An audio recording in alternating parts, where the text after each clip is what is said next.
తెలంగాణలో విద్యాశాఖపై స్వల్పకాలిక చర్చ. మొన్న జరిగిన శాసనమండలి సమావేశాల సందర్భంగా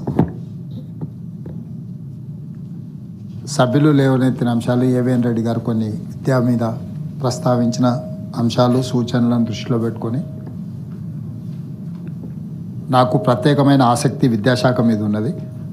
ఇందులో తీసుకురావాల్సిన సమూలమైన మార్పులు, ఈ సమూలమైన మార్పుల కోసం మీ వైపు నుంచి సలహాలు సూచనలు కావాలి. తప్పకుండా ఒక షార్ట్ డిస్కషన్ పెట్టుకొని ఒక పూర్తి స్థాయిలో చర్చ ఈ సభలో చేద్దాం. మళ్ళీ తప్పకుండా సభకు నేను వచ్చి కూర్చుంటానని చెప్పడం జరిగింది.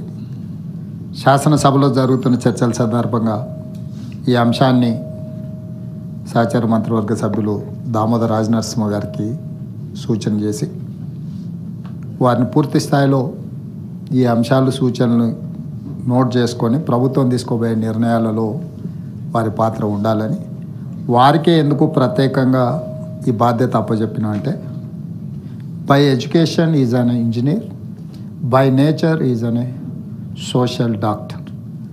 సమాజంలో ఉన్న రుగ్మతల పట్ల, సామాజిక సమస్యల పట్ల వారికి ఉన్న నిశ్చితమైన పరిశీలన, ఈరోజు సభ్యులు ఇచ్చే సలహాలు సూచనలు తప్పకుండా భవిష్యత్ మన ప్రణాళికలకు ఉపయోగపడతాయని చెప్పి ఆలోచనతోని వారికి ప్రత్యేకంగా ఈ బాధ్యతను అప్పచెప్పడం జరిగింది.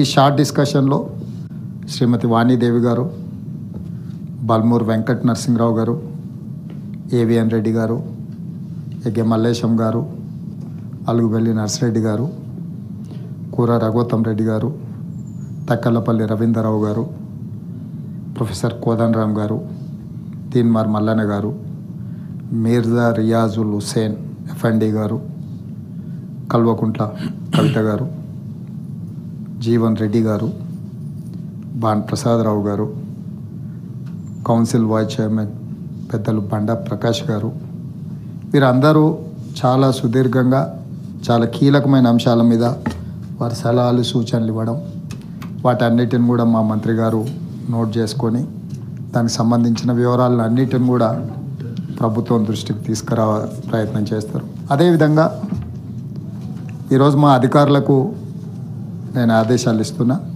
ఈ సభలో సభ్యులు ప్రస్తావించిన అంశాలను పూర్తిగా నోట్ చేసుకొని మనం ప్రత్యేకంగా అపాయింట్ చేసుకున్న విద్యా కమిషన్కి వివరాలన్నిటిని అందించడం ద్వారా, విద్యా కమిషన్ ద్వారా మనం ఆల్రెడీ రాష్ట్రంలో నలుమూలల వాళ్ళు పర్యటన చేసి వారు కొన్ని సూచనలు సలహాలు ఇచ్చిండ్రు. నేను ముఖ్యమంత్రిగా బాధ్యత చేపట్టి ప్రభుత్వం ఏర్పాటు చేసిన తర్వాత విద్య పట్ల ప్రత్యేకమైన విధానాన్ని తీసుకురావాలి. నిరంతరం ప్రాథమిక విద్యను, ప్రాథమిక ఉన్నత విద్యను, అదేవిధంగా కళాశాల విద్యను, వీటన్నిటిని కూడా ప్రత్యేకంగా పర్యవేక్షించాలని ఒక ఎడ్యుకేషన్ కమిషన్ అపాయింట్ చేసిన. కమిషన్ ఉంటే ఏమైందంటే పీరియాడికల్గా సూచనలు ఇవ్వడానికి, రికమెండేషన్స్ ఇవ్వడానికి, యాక్షన్ టేకన్ ప్లాన్ని కూడా వాళ్ళు పర్యవేక్షించడానికి అవకాశం ఉంటుంది. కాబట్టి మొట్టమొదటిసారి తెలంగాణ రాష్ట్రంలో ఒక విద్యా కమిషన్ ఏర్పాటు చేసి విద్య పట్ల కమిట్మెంట్ ఉన్న ఒక సీనియర్ ఐఏఎస్ ఆఫీసర్ని ఆ విద్యా కమిషన్ చైర్మన్గా, అదేవిధంగా సభ్యులను కూడా ఉస్మానియా యూనివర్సిటీలో పీజీలు పిహెచ్డీలు చదువుకున్న కొత్త తరానికి సంబంధించిన వాళ్ళకి అవకాశం ఇచ్చి విద్యా కమిషన్ ఏర్పాటు చేసుకోవడం జరిగింది అధ్యక్ష. ఇవన్నీ కూడా మా ప్రభుత్వానికి ఈ విద్య పట్ల ప్రత్యేకమైన శ్రద్ధ ఉంది. దీన్ని తూచా తప్పకుండా అమలు చేయాలి, నాణ్యమైన విద్యను పేదవాళ్ళకు అందించాలనే ఒక ఆలోచనతోని కార్యక్రమాలన్నీ చేపడుతున్నాం అధ్యక్ష. కొన్ని అంశాలు నా దృష్టికి వచ్చినాయి, నా పరిశీలనలో ఉన్నాయి కూడా సభ దృష్టికి తీసుకురావడం. ప్రభుత్వం పెద్దగా నిర్ణయాలు చేయవచ్చు, కానీ నిర్ణయాలు చేసే ముందు పూర్తి స్థాయిలో చర్చ జరగాలనే దాన్ని, చర్చల సారాంశం ద్వారా నిర్ణయాలు తీసుకుంటే ఇంకా పకడ్బందీగా మనం వీటిని అమలు చేయగలుగుతాము అని చెప్పి నేను సంపూర్ణంగా విశ్వసిస్తున్నా. అందుకే ఈ చర్చను పూర్తి స్థాయిలో సభలో తీసుకురావడం జరిగింది. ఈ చర్చల సందర్భంగా మీరిచ్చిన సలహాలు సూచనలు, తమరు కూడా తమరి అనుభవాలను సభ ద్వారా ప్రభుత్వానికి ఇచ్చిన సూచనలు పరిగణలోకి తీసుకుంటూనే నా పరిగణలోకి వచ్చిన కొన్ని అంశాలను కూడా ఈ సభ దృష్టిలో పెట్టదలుచుకున్న అధ్యక్ష 2021 సంవత్సరంలో నేషనల్ అచీవ్మెంట్ సర్వే, ఈ సర్వే మన దగ్గర 3వ తరగతి మరియు 5వ తరగతి విద్యార్థుల్లో కొంత సర్వే చేయడం జరిగింది అధ్యక్ష. ఈ సర్వేలో 75% మంది ఏ ఒక్క సబ్జెక్టులోనూ కనీస ప్రాథమిక సామర్థ్యాలు చూపడం లేదు. ఈ తెలంగాణ ఎడ్యుకేషన్ మీద 2021లో నేషనల్ అచీవ్మెంట్ సర్వే చేస్తే 3వ తరగతి మరియు 5వ తరగతిలో చదువుకుంటున్న 75% మంది విద్యార్థులు ఏ సబ్జెక్టులో ఎనీ సబ్జెక్ట్ వాళ్ళు చదువుకున్న దీంట్లలో ప్రాథమిక సామర్థ్యాలు కూడా చూపడం లేదు అధ్యక్ష. అదేవిధంగా రాష్ట్రాలు కేంద్ర ప్రాంత ఫలితాలు కలిపి 37 ఉంటే వాటిలో తెలంగాణ ర్యాంకు చిట్ట చివరి 5 రాష్ట్రాల్లో ఉంది అధ్యక్ష. అదేవిధంగా అధ్యక్ష సబ్జెక్టుల వారీగా 37 ర్యాంకుల్లో తెలంగాణ ర్యాంకు 3వ తరగతికి సంబంధించి అధ్యక్ష. భాషలు అంటే తెలుగు కావచ్చు, ఇంగ్లీష్ కావచ్చు, హిందీలో కావచ్చు. తెలంగాణ ర్యాంక్ వచ్చేసి 36 అధ్యక్ష. 37 రాష్ట్రాలు, యూనియన్ టెరిటరీసు, రాష్ట్రాలు కలిపి 37 ఉంటే 37లో మన దగ్గర చదువుకుంటున్న విద్యార్థుల యొక్క పరిజ్ఞానము తెలుగు, ఇంగ్లీష్, హిందీలో 36వ ర్యాంక్ అధ్యక్ష మంది. లెక్కలలో 35వ ర్యాంక్ అధ్యక్ష. అదేవిధంగా ఎన్విరాన్మెంటల్ స్టడీస్లో 36వ ర్యాంక్ అధ్యక్ష. అదేవిధంగా సబ్జెక్టుల వారిగా 37 ర్యాంకుల్లో తెలంగాణకు 5వ తరగతికి సంబంధించిన వాళ్ళది అధ్యక్ష.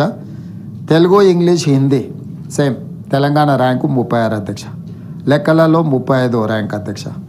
ఎన్విరాన్మెంట్ స్టడీస్లో కూడా 36వ ర్యాంక్ అధ్యక్ష.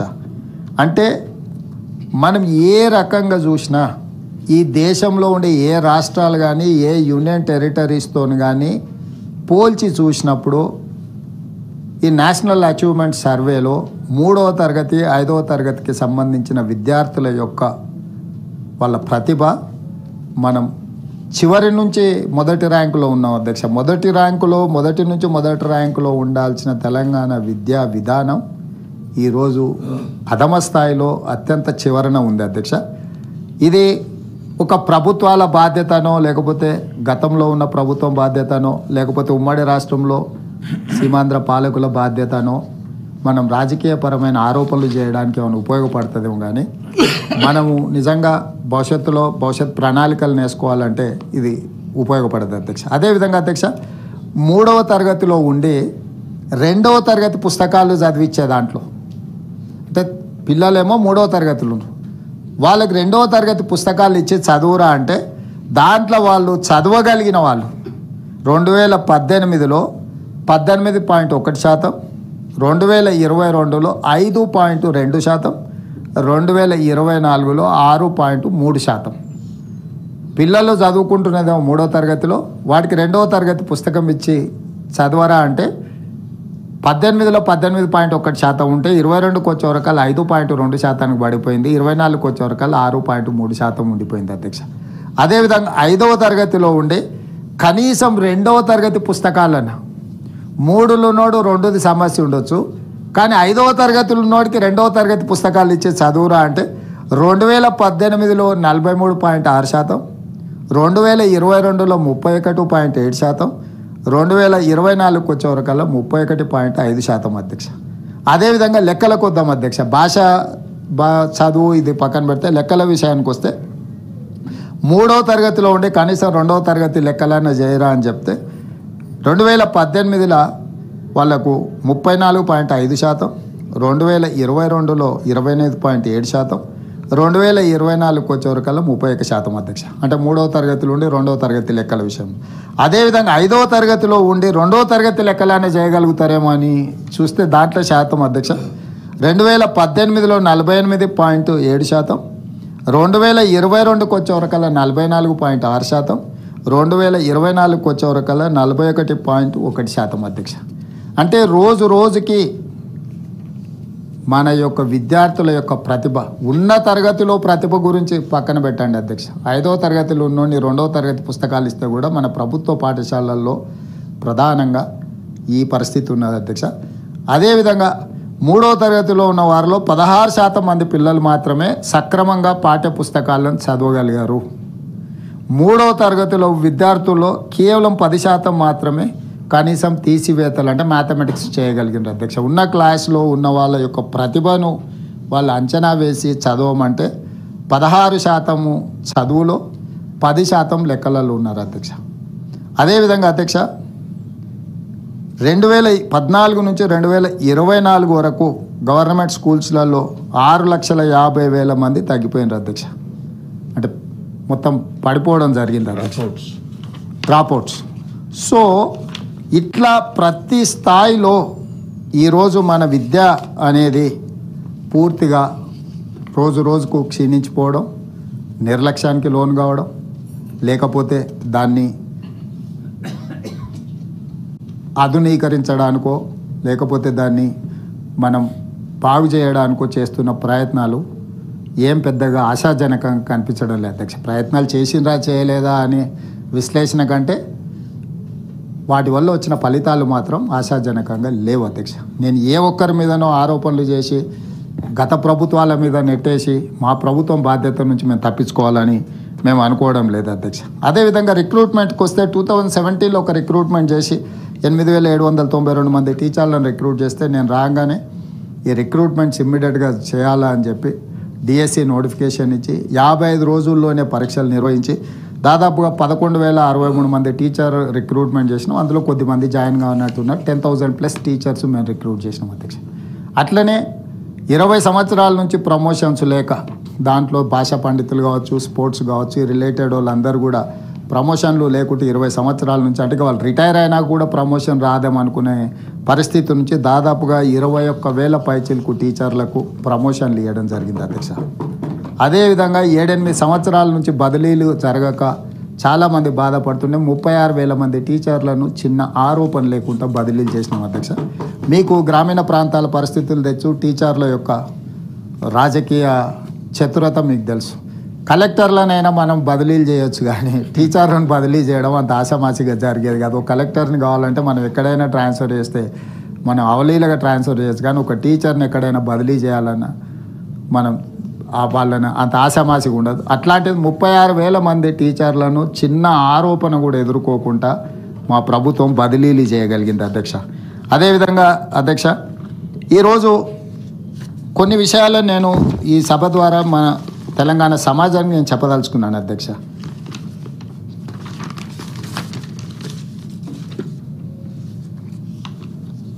మన దగ్గర తెలంగాణ రాష్ట్రంలో సబ్జెక్ట్ టు కరెక్షన్ నాకున్న సమాచారం మేరకు number of government and local body schools 26,106.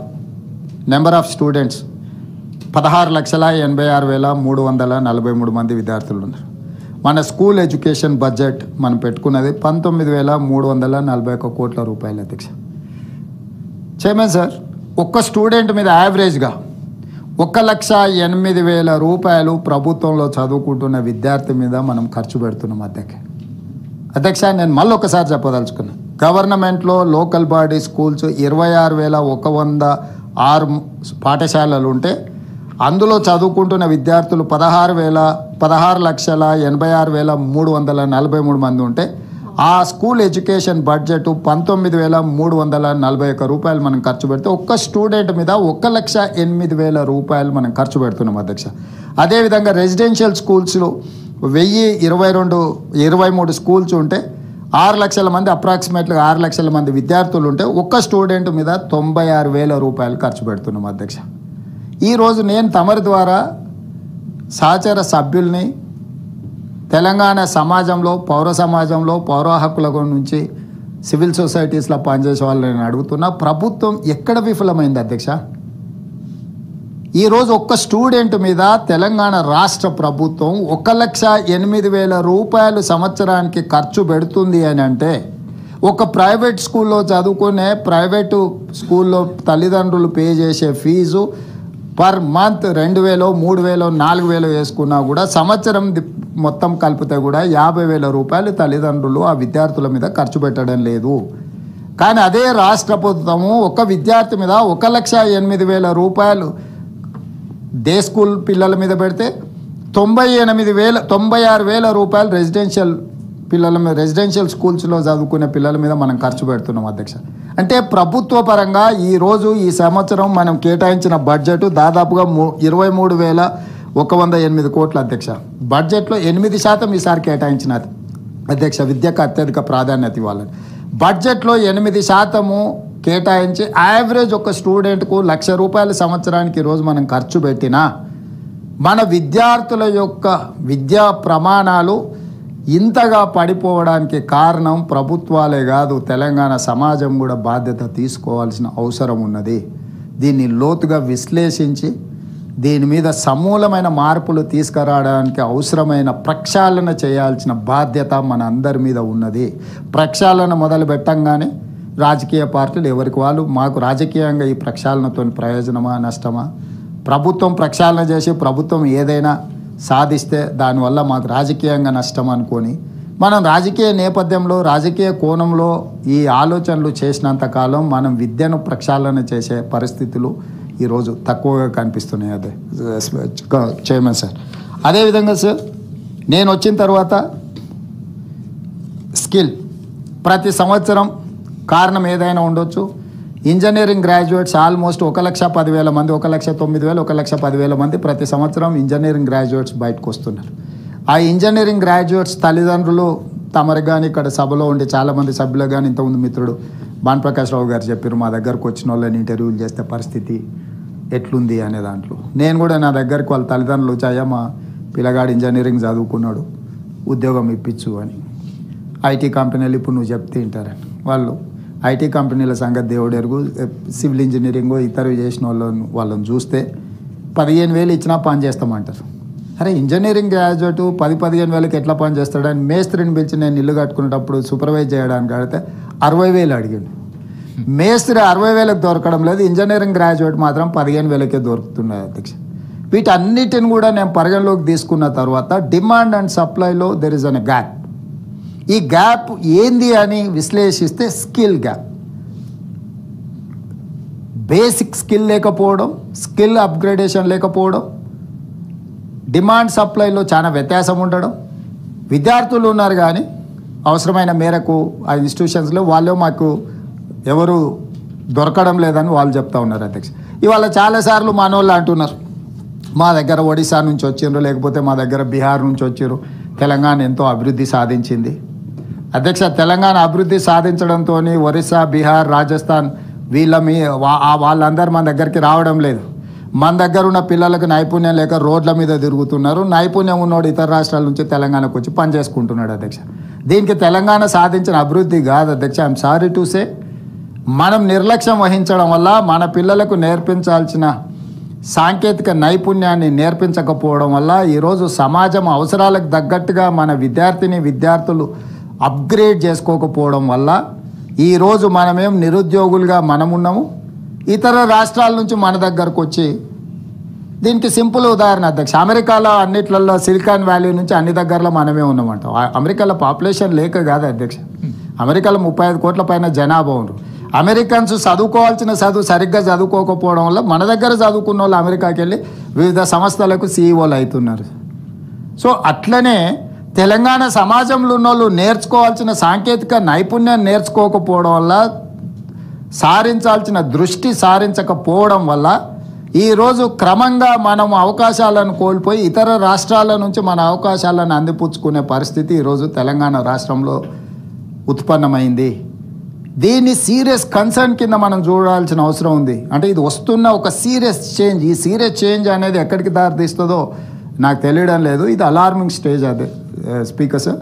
So ఈరోజు మనము ఏ రకంగా అయినా దీన్ని ఏదో రకంగా దారిలో పెట్టుకోవాల్సిన బాధ్యత మన అందరి మీద ఉన్నది. అందుకే ఈరోజు యంగ్ ఇండియా స్కిల్స్ యూనివర్సిటీని తెలంగాణ రాష్ట్రంలో ఈ upgradation of skills, introduction of skills వీటన్నిటిని చేయడం కోసమే ఎనీ ప్రభుత్వం యూనివర్సిటీ కింద మనం తీసుకుంటే మన దగ్గర ఆల్రెడీ ఇంతకుముందే మంత్రివర్యులు దామోదర రాజనరసింహ గారు చెప్పారు 12 యూనివర్సిటీలు ఉన్నాయి. ఉస్మానియా, కాకతీయ, ఒకప్పుడు పివి నరసింహారావు, జయపాల్ రెడ్డి గారు, గద్దర్ లాంటి వాళ్ళను, లేకపోతే కూర రాజన్న లాంటి వాళ్ళను అందించిన సామాజిక చైతన్యం కలిగిన వాళ్ళను, లేకపోతే సైంటిస్టులను, ఇంజనీర్లను, దేశానికే ఒక గొప్ప పేరు తెచ్చిన 100 సంవత్సరాల చరిత్ర కలిగిన ఉస్మానియా యూనివర్సిటీలు, విప్లవ పోరాటాలకు వేదికైన కాకతీయ యూనివర్సిటీలు ఎంతోమందిని మేధావులను అందించినాయి అధ్యక్ష మన దగ్గర. Okay doctor. సో ఇట్లా చాలామందిని మన యూనివర్సిటీలు చాలామందిని దేశానికి అందించినాయి. కానీ ఈరోజు ఆ యూనివర్సిటీల యొక్క పరిస్థితులు, ఆ యూనివర్సిటీల నుంచి వస్తున్న విద్యార్థులు, అక్కడి పరిస్థితులు అన్నీ కూడా ఎట్లున్నాయో నాకంటే మీకు ఎక్కువ తెలుసు స్పీకర్స్. అందుకే ఈరోజు గవర్నమెంట్లో ఇంకొక స్కిల్స్ యూనివర్సిటీని మొదలుపెట్టిన 12 బదులు 13 అయితే నెంబర్ పెరుగుతుంది తప్ప దాంట్లో నాణ్యత మీద నమ్మకం లేకపోవడం వల్ల ఆ young India skills university young India ఎందుకు పెట్టినామంటే 1921 to 1931 యంగ్ ఇండియా అని ఒక పత్రికను మహాత్మా గాంధీ గారు నడిపించి స్వతంత్ర ఉద్యమాన్ని ఆ పత్రిక ద్వారా ప్రచారంలోకి తీసుకొచ్చారు. యంగ్ ఇండియా అనేది మహాత్మా గాంధీ గారి యొక్క ఒక క్రియేషన్. ఆ Mahatma Gandhi primary school, upper primary school, high school, junior college, అదేవిధంగా డిగ్రీ కాలేజ్, అదేవిధంగా పాలిటెక్నిక్ కాలేజ్, లేకపోతే ఐటీఐ, లేకపోతే ఇట్లా ఏవైతున్నో technical education something different from regular education. Regular ఎడ్యుకేషన్ని స్ట్రీమ్ లైన్ చేసి ఒకటే ఊర్లో 10 రకాల స్కూళ్ళు పెట్టి ప్రతి స్కూల్లో 10 మంది విద్యార్థులే ఉండి ప్రతి స్కూల్ ఆ మధ్యలో నల్గొండలో నాకు ఊరి పేరు గుర్తులేదు కానీ 9 మంది టీచర్లు ఉండి ఒక స్టూడెంట్ కూడా లేరు.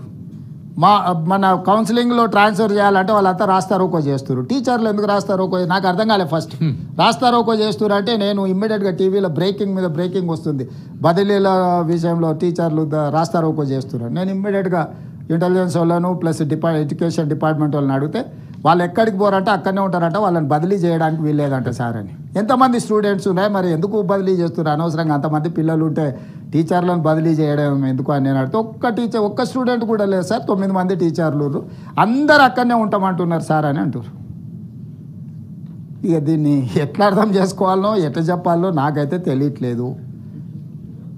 రేషనలైజేషన్ పేరు మీద స్కూళ్ళు మూసే కంటే పిల్లలు ఉన్న కాడ టీచర్లు లేరు, టీచర్లు ఉన్న కాడ పిల్లలు లేరు అంటే ఈ టీచర్లను తీసుకొచ్చి పిల్లలు ఉన్న స్కూళ్ళల్లో సబ్జెక్ట్స్ చెప్పడానికి అవసరమైన విధానపరమైన చిన్న సవరణలు చేసుకోవాల్సిన అవసరం ఉంది. టీచర్ల సంఘాలతో కూడా నర్సిరెడ్డి గారు లాంటి వాళ్ళు మాట్లాడి ఒప్పించి ఏం చేస్తే బాగుంటుంది వాళ్ళని కూడా సలహాలు ఇవ్వమని ఉంది. మాకేం వేరే అభిప్రాయం లేదు. సో వాళ్ళందరినీ మనం ఒక నమ్మకం, వాళ్ళ నమ్మకాన్ని మనం గెలిచినప్పుడే మనం దీన్ని అన్నిటిని కూడా అమలు చేయడానికి ఉంటుంది. చైర్మన్ సార్, ఈరోజు విద్యకు అత్యంత ప్రాధాన్యత మనం ఇద్దాం. నిధుల కేటాయింపు ఒకటే సమస్యకు పరిష్కారం కాదు, సామాజిక బాధ్యత మనం అందరం తీసుకున్నప్పుడే ఇది విజయవంతం అవుతుంది. నేను ఆల్ ఐఏఎస్ ఐపీఎస్ ఆఫీసర్లకు ఒక సర్క్యులర్ పాస్ చేసిన, నెలకు ఒక్కసారి అయినా స్కూళ్ళల్లో వెళ్ళి ఒక రోజంతా ఉండి నైట్ హాల్ట్ అక్కడ పడుకొని ఆ పిల్లలతోని మీరు కలిసి ఉండండి అని, ఆ పిల్లలతో ఇంటరాక్ట్ కండి. అక్కడ చిన్న సమస్యలు ఏమున్నాయో మీరు పంపండి, ఇమ్మీడియట్గా గ్రీన్ ఛానల్లో ఫండ్స్ రిలీజ్ చేస్తాను. మధ్యాహ్న భోజన పథకానికి 6 నెలలు నిధులు ఇచ్చేది కాదు, ఇప్పుడు గ్రీన్ ఛానల్ చేసింది. చాలా రోజుల నుంచి వాళ్ళ డైట్ ఛార్జెస్ పెంచకపోతే 40% పెంచింది. కాస్మెటిక్ ఛార్జెస్ పేదోళ్ళ పిల్లలు హాస్టల్స్లలో ఉండే పిల్లలకు cosmetic charges 200% పెంచినాం chairman sir.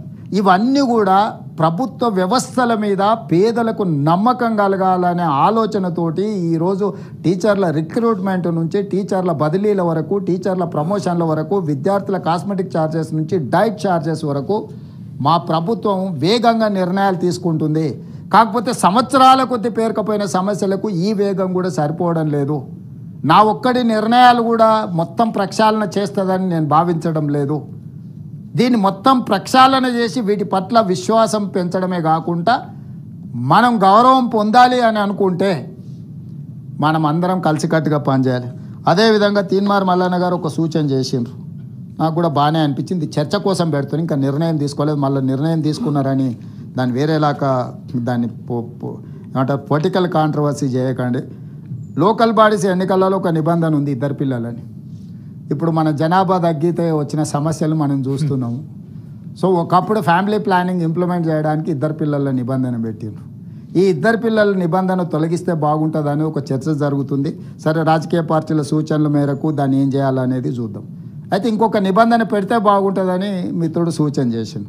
Local బాడీస్లో పోటీ చేయాలనుకుంటే వాళ్ళ పిల్లలు ప్రభుత్వ పాఠశాలలో చదువుకోవాలనే కండిషన్ పెడితే ఆ లోకల్ రిప్రజెంటేటివ్స్ వాళ్ళ పిల్లలు ఎప్పుడైతే ప్రభుత్వ పాఠశాలల్లో చదువుకుంటారో అప్పుడు ఆటోమేటిక్గా ఆ స్కూల్ బాగుండాలనే ప్రయత్నం చేస్తారు. వార్డు మెంబర్ అయినా, సర్పంచ్ అయినా, ఎంపీటీసీ అయినా, ఎంపీపీ అయినా, జడ్పీటీసీ అయినా స్థానిక సంస్థలలో ఎన్నికల్లో పోటీ చేయాలి అంటే వాళ్ళ పిల్లలు ప్రభుత్వ పాఠశాలల్లో చదువుకొని ఉండాలి అని నిబంధన పెడితే బాగుంటుందని మిత్రుడు తీన్మార్ మల్లన్న సూచన చేసిండు.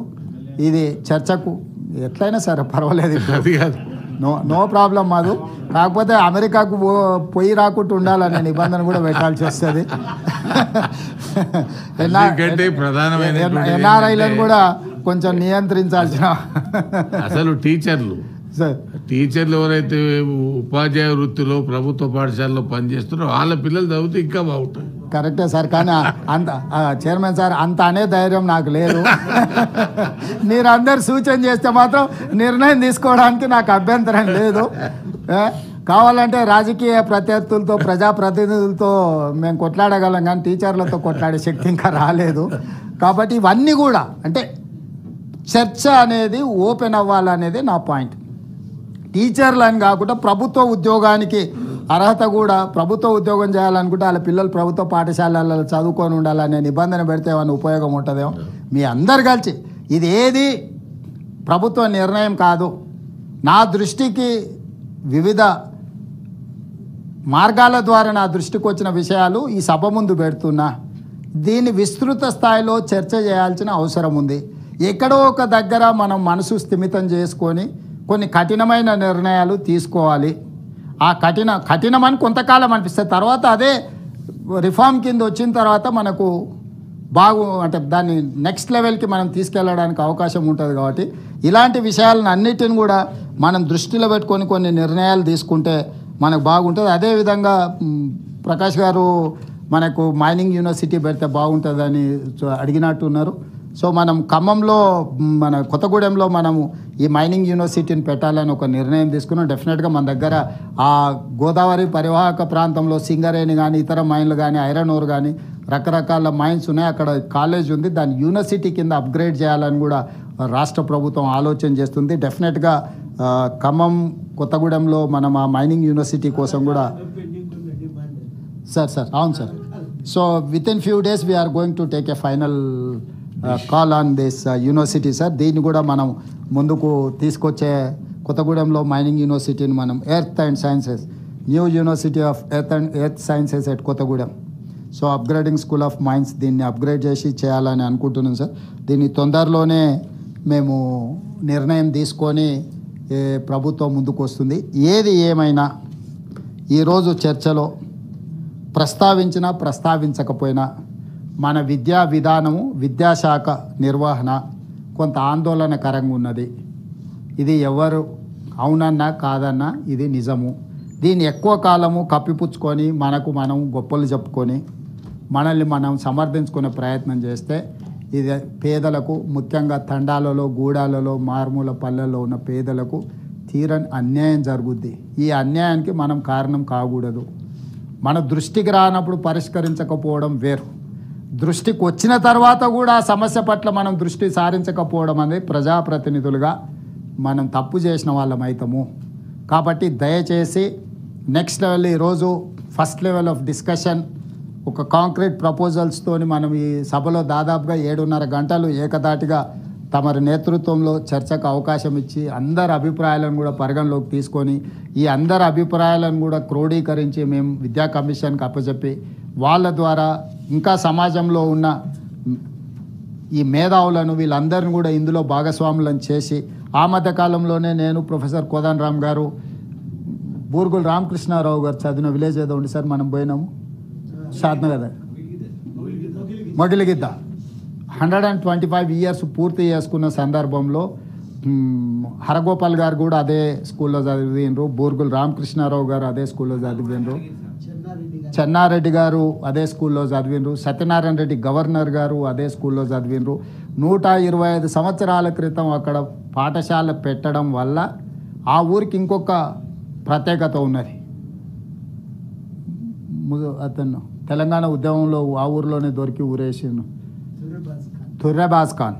అక్కడికి ఎడ్యుకేషన్ ఎందుకు వచ్చిందంటే తుర్రెబాజ్ ఖాన్ నిజాం ప్రభువులకు వ్యతిరేకంగా పోరాటం చేసి ఆ పోరాటంలో ఆ ఊరు తుర్రెబాజ్ ఖాన్కి షెల్టర్ ఇవ్వడం వల్ల అతన్ని అక్కడ అరెస్ట్ చేసిండు. ప్రజా తిరుగుబాటు వస్తుందని ఆనాటి ప్రభుత్వాలు గుర్తించి తక్షణమే ఆ ఊర్లో పోస్ట్ ఆఫీస్ ఇచ్చారు, పోలీస్ స్టేషన్ ఇచ్చారు, స్కూల్ పెట్టిండ్రు. సో తుర్రెబాజ్ ఖాన్ వల్ల మొగిలిగిద్దలో వచ్చిన పాఠశాల ఈ దేశానికి బూర్గుల రామకృష్ణారావు గారిని ఇచ్చింది, ఈ దేశానికి మరి చెన్నారెడ్డి గారిని ఇచ్చింది, ఈ రాష్ట్రానికి ప్రొఫెసర్ హరగోపాల్ గారిని ఇచ్చిండ్రు, చాలామంది సత్యనారాయణ రెడ్డి గారిని ఇచ్చిండ్రు. అంటే ఒక పాఠశాల ఉండి అదే అట్లా ఇయ్యనికి కుదరదు కానీ అదే ఇట్లాంటి రాజకీయపరమైన కోరికలే కోరకండి, చదువులకు సంబంధించిన ఏమైనా కోరండి. అందుకే హై స్కూల్ ఇచ్చిన, స్కూల్ ఆ ఊర్లో ఎడ్యుకేషన్కి ఫండ్స్ ఇచ్చిన, చాలా ఇచ్చిన, బిల్డింగ్ ఇచ్చినాము, ఫండ్స్ ఇచ్చినాము, చాలా ఇచ్చొచ్చిన చదువులకు సంబంధించి. రాజకీయపరమైన కోరికలు మా ఊరినేమో జిల్లా చేయమని అడుగుతారు. ఇప్పుడు ఎమ్మెల్సీ గారు ఆ ఊరిని మండలం చేయమన్నట్టు, సార్ నువ్వు ముఖ్యమంత్రి అయినాక కూడా కొండారెడ్డిపల్లి జిల్లా కేంద్రం కాకపోతే ఎట్లా సార్ అంటున్నారు. సో ఇట్లా నచ్చితే నజరానా, నచ్చకపోతే జుర్మానా విధానం మా దగ్గర లేదు సార్. తమరు కూడా చదువుకున్న ఊరు మాడుగుల, జయపాల్ రెడ్డి గారు సొంత ఊరు, వాళ్ళు కూడా నాకు తెలిసి పెద్దది ఏదో కోరుకుంటున్నట్టున్నారు. మన ఇద్దరం ఆ ఊరు అల్లుళ్ళము, ఆ ఇంటికి కూడా అల్లుళ్ళము. సో అట్లా మీరు అల్లుళ్ళు ఇద్దరు, ఒక ఆయన కౌన్సిల్ చైర్మన్, ఇంకొక ఆయన రాష్ట్రానికి ముఖ్యమంత్రి, ఏం చేయకపోతే ఎట్లా అని పిల్లనిచ్చిన వాళ్ళు కూడా అడుగుతున్నారు సార్. ఇట్లా మనకు తెలిసిన వాళ్ళు అడుగుతున్నారు కదా అని మండలాలు లేకపోతే జిల్లాలు, రెవెన్యూ డివిజన్లు అట్లా ఇవ్వడం కుదరదు. మండలాలు, రెవెన్యూ డివిజన్లు, జిల్లాలు అనేది పరిపాలన సౌలభ్యం కోసం, ప్రజలకు పరిపాలన అందుబాటులో తీసుకురావడానికి కోసమే వాడాలి తప్ప మన ఇష్టాల మీదనో లేకపోతే మనం అక్కడి నుంచి వచ్చినాం కాబట్టి వాటిని చేయాలనే విధానానికి నేను పూర్తిగా వ్యతిరేకం. అట్లాంటివి సహేతుకంగా ఉండి సాంకేతికంగా వాటికి ఫీజిబిలిటీ ఉంటే ఎస్ డెఫినెట్గా అట్లా ఏదన్నా అన్యాయం జరిగింది ఉంటే దాన్ని సరిదిద్దడానికి ప్రభుత్వానికి ఎలాంటి వేరే ఉద్దేశాలు లేవు. ఏది ఏమైనా ఒక మంచి చర్చకు, మంచి సూచనలకు మీరు అవకాశం ఇవ్వడం, సభ్యులందరూ కూడా పాల్గొనడం, ఇంకా ఒకరిద్దరు పేర్లు మిస్ అయిన లిస్టులో కనిపించిన వాళ్ళందరూ కూడా ఆలస్యం అవుతుందని మాట్లాడినట్టున్నారు. వాళ్ళందరి ఇష్యూస్ను కూడా దృష్టిలో పెట్టుకుంటాం, రాతపూర్వకంగా ఇవ్వచ్చు, క్లారిఫికేషన్స్ కూడా రిటర్న్లో కూడా అడగవచ్చు, రిటర్న్ రిప్లై కూడా చేస్తాం chairman sir. If it is controversy also we're there to reply, nothing is out of my this thing sir. నాకు కూడా చెప్పడానికి నా మనసులో ఉన్న గ్రామీణ ప్రాంతం నుంచి ప్రభుత్వ పాఠశాలలో చదువుకొని వచ్చినవాడు నేను 5వ తరగతి వరకు మా ఊర్లో చదువుకుని 6వ తరగతికి 5 కిలోమీటర్లు నడుచుకుంటూ చదువుకొని వచ్చినాం చైర్మన్ సార్. చదువు అనేది ఎంత విలువైందో, చదువు అనేది ఎన్ని అవకాశాలను అందిస్తుందో బాగా తెలిసిన వాడిని నేను. ప్రభుత్వ పాఠశాలల్లో చదువుకొని వచ్చిన, ముఖ్యంగా పేదలకు విద్య అనేది ఎంత అవసరమో గుర్తించిన వాడిని. తప్పకుండా భవిష్యత్ ఎక్స్పాన్షన్లో కూడా ఈ శాఖ నా దగ్గరనే పెట్టుకొని నేను సొంతంగా పర్యవేక్షిస్తా. ఎవ్వరికి ఎలాంటి అనుమానం లేదు. మీరు ఇచ్చే సూచనలు అన్నిటిని కూడా తూచా తప్పకుండా నేను అమలు చేయడానికి ప్రయత్నం చేస్తా. మా దామోదర్ రాజనరసింహ గారు దాదాపుగా డీటెయిల్గా రిప్లై చేసినట్టు, if there is anything clarification also we don't mind, తమరు అనుమతిస్తే ప్రభుత్వం వైపు నుంచి ఎలాంటి అభ్యంతరం లేదు చైర్మన్ సార్. Thank you. మన మైనింగ్ యూనివర్సిటీ సింగరేణిలో మైనింగ్కి అమ్మాయిలని అలౌ చేసినాం సార్ లాస్ట్ గవర్నమెంట్లో. కాకపోతే ఇంకా